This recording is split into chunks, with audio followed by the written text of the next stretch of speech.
سبيل الدموع سبيل مريح۔ دوستوں اور ساتھیوں، السلام علیکم ورحمۃ اللہ وبرکاتہ۔ اسلامی دنیا کے وسیع و عریض رقبے میں زائد از 1400 سال سے سن ہجری رائج ہے۔ تمام اسلامی دنیا میں ہجری سال کا حساب قمری اصول کے مطابق ہوتا ہے اور چاند دیکھنے پر ہر ماہ کی پہلی تاریخ متعین ہوتی ہے۔ دن، ماہ، سال اور تاریخ مقرر کرنے کا علم انسانی عقل کی ایک کارآمد ایجاد ہے۔ ایک عرب مورخ کا قول ہے کہ تاریخ ایک مینار ہے اور شک و شبہ کو ختم کرنے والی تلوار ہے۔ تاریخ سے حقوق میں امتیاز ہوتا ہے اور معاہدے طے کیے جاتے ہیں۔ ہر شے کی غایت تاریخ سے مقرر ہوتی ہے۔ دنیا کے کارناموں کا تعین، قوموں کے کاموں کا حساب، زمانے کی حد بندی سن و سال تاریخ ہی سے ہوتی ہے۔ اسلامی ہجری سال پر گزشتہ سے پیوستہ ویڈیو پر ہم بات کر چکے ہیں۔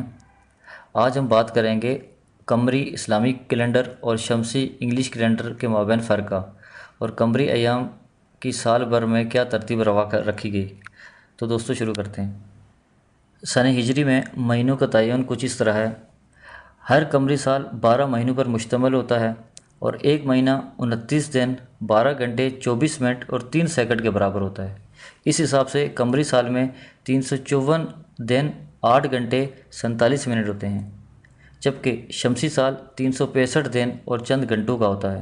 لہذا ایک قمری سال ایک شمسی سال سے تقریباً 11 دن چھوٹا ہوتا ہے، یعنی کہ ایک ہجری سال انگلش سال سے 11 دن چھوٹا ہوتا ہے، اور یہ فرق 33 قمری سالوں کے بعد مکمل ایک سال کا ہو جاتا ہے، اور اس طرح 33 قمری سال 32 شمسی سال کے برابر ہوتے ہیں۔ اس حساب سے اگر کسی سال رمضان سخت گرمی میں آئے تو ٹھیک 16 سال کے بعد سخت سردیوں میں آئے گا، کیونکہ 2 قمری مہینوں کا حاصل 59 دن یعنی 59 دن ہوتے ہیں۔ اس لیے عموماً ایک مہینہ 30 دن اور دوسرا مہینہ 29 دن کا ہوتا ہے۔ عام طور پر پہلا، پانچواں، تیسرا، ساتواں، نواں اور 11واں مہینہ 30 دن کا، اور دوسرا، چوتھا، چھٹا، 8واں، 10واں اور 12واں مہینہ 29 دن کا ہوتا ہے۔ اس طرح 354 دن تو پورے ہو جاتے ہیں، لیکن 8 گھنٹے اور 47 منٹ اور 36 سیکنڈ باقی رہ جاتے ہیں۔ اول یہ فرق ہر 30 سال کے بعد دور کر دیا جاتا ہے، یعنی ہر 30ویں قمری سال میں 11 دن بڑھا دیے جاتے ہیں۔ دوسرا طریقہ یہ ہے کہ دوسرے، 5ویں، 7ویں، 10ویں، 13ویں، 16ویں، 18ویں، 21ویں، 24ویں اور 29ویں سال میں آخری مہینہ ذو الحج میں ایک دن بڑھا دیا جاتا ہے، جو کہ عام سالوں میں 29 دن کا ہوتا ہے، اور پھر یہ 30 دن کا ہو جاتا ہے، اور اسے سال کبیسہ کہتے ہیں، جو کہ 30 سال کا ہوتا ہے۔ مقدس دین اسلام میں ہر ماہ نو ہلالی یعنی چاند دیکھنے پر شروع ہوتا ہے اور پھر نیا چاند نظر آتے ہی ختم ہو جاتا ہے۔ اسلامی قمری سال کے 12 مہینے مقرر ہیں، کیونکہ حضور اکرم صلی اللہ علیہ وآلہ وسلم نے ایک مرتبہ عید الاضحیٰ کے خطبے کے موقع پر فرمایا کہ ایک سال صرف 12 مہینوں کا ہوتا ہے، جیسا کہ کائنات کی تخلیق کے وقت تھا۔ اسلامی قمری سال کے 12 مہینے یہ ہیں: محرم، صفر، ربیع الاول، ربیع الثانی، جمادی الاول، جمادی الثانی، رجب، شعبان، رمضان، شوال، ذوالقعدہ اور ذوالحج۔ یہ تمام مہینوں کے نام کسی دیوی یا دیوتا کے نام پر نہیں، بلکہ کچھ تو لغوی اعتبار سے ہیں اور کچھ واقعات سے متعلق ہیں۔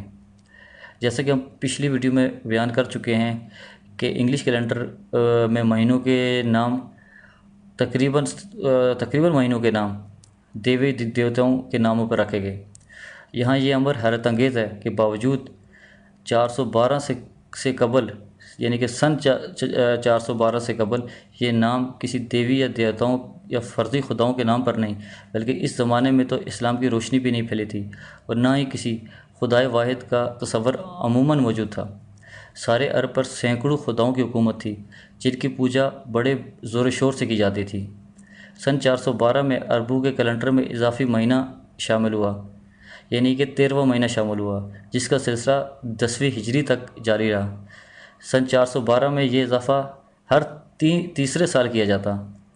یہ اضافہ کچھ الجھنیں بھی پیدا کر گیا، کیونکہ اس طرح یہ سال نہ تو قمری ہوتا اور نہ ہی شمسی سال سے مطابقت پائی جاتی، اور یوں اس اضافے کا مقصد فوت ہو گیا۔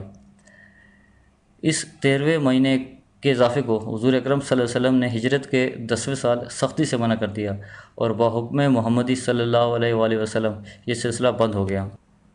دوستو، امید کرتا ہوں کہ آپ کو یہ ویڈیو پسند آئی ہوگی۔ ہماری اگلی ویڈیو اسی ویڈیو کا تسلسل ہے، جس میں ہم اسلامی قمری مہینوں کے ناموں کے بارے میں بات کریں گے کہ کیا وجہ تھی کہ یہ نام رکھے گئے اور ان ماہ میں کیا اسلامی تاریخی واقعات رونما ہوئے۔ دوستو، مکتب میڈیا کی اس ویڈیو کے ساتھ اب میں آپ سے اجازت چاہوں گا۔ اپنا بہت خیال رکھیے گا۔ فی امان اللہ۔ سبيل الدموع سبيل